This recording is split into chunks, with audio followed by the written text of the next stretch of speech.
లబ్ధిదారులకు అందజేసే కార్యక్రమం చేస్తాం. ఏపీ అభివృద్ధి కావాలంటే సమిష్టిగా పనిచేయాలని ఏపీ మంత్రి నాదెండ్ల మనోహర్ సూచించారు. పార్టీలకు అతీతంగా అభివృద్ధి కోసం అందరూ కలిసి రావాలని ఆయన పిలుపునిచ్చారు. గుంటూరు జిల్లా పరిషత్ సమావేశంలో క్షేత్రస్థాయిలో జరగాల్సిన అభివృద్ధి పనుల గురించి మంత్రి నాదెండ్ల మనోహర్ చర్చించారు. రాష్ట్ర ప్రజలకు ఆయన గుడ్ న్యూస్ చెప్పారు. రేషన్ వ్యవస్థ ద్వారా ప్రతి పేదవారికి తక్కువ ధరకు కందిపప్పు అందిస్తామని తెలిపారు. పేదలకు అందించే బియ్యం పంపిణీలో ఎన్నో అక్రమాలు జరిగాయని నాదెండ్ల తెలిపారు. క్షేత్రస్థాయిలో జరగాల్సిన అభివృద్ధిపై సమావేశంలో చర్చించామని తెలిపారు. అలాగే లా అండ్ ఆర్డర్ విషయంలో ఏ పార్టీ అయినా చర్యలు ఒకేలా ఉంటాయన్న ఆయన రేషన్ బియ్యం దారి మళ్లించడంలో బడాబాబులు ఉన్నారని వెల్లడించారు.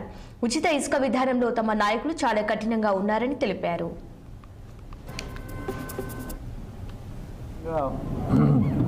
క్షేత్రస్థాయిలో జరగాల్సిన అనేక అభివృద్ధి కార్యక్రమాల గురించి, గ్రామీణ ప్రాంతాల్లో రోడ్ల గురించి, ఇతర సౌకర్యాల గురించి చాలామంది గౌరవ సభ్యులు ప్రస్తావించారు. ఆసక్తికరమైన విషయం ఏంటంటే ఈరోజు చర్చలో ప్రతి ఒక్కరిలోనూ ఒక మార్పు కనపడింది. ప్రజలకు ఇంకా మెరుగైన సేవలు అందించాలి, ప్రజలు కోరుకునే విధంగా మనం పరిపాలించాలి, విలువలతో కూడిన రాజకీయాలు చేయాలనేది గౌరవ సభ్యులందరూ కూడా ఒక విజ్ఞప్తిలో, అదేవిధంగా వాళ్ళ మనసులోని మాట వాళ్ళు బయటపెట్టడం నిజంగా మన అందరం కూడా హర్షించాలి. మన ప్రాంతానికి అభివృద్ధి జరగాలన్నప్పుడు అందరం కూడా సమిష్టిగా పనిచేసుకోవాలి.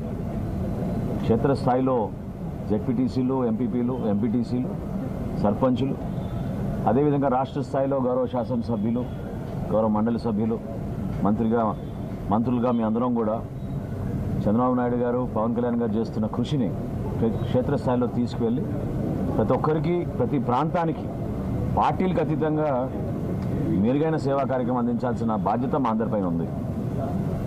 అదే విషయం గురించి ప్రస్తావిస్తూ ఎవరైనా సరే లా అండ్ ఆర్డర్ విషయంలో ఉపేక్షించే ప్రసక్తే ఉండదు. అందులో పలానా పార్టీ అనో లేకపోతే ఇంకెవరన్నా విషయం ప్రస్తావించాల్సిన అవసరం లేదు. ప్రభుత్వం ఖచ్చితంగా ఉక్కు పాదంతో ఒక మంచి పరిపాలన అందించడానికి కోసం అనంతపురం రామ్నగర్ సమీపంలోని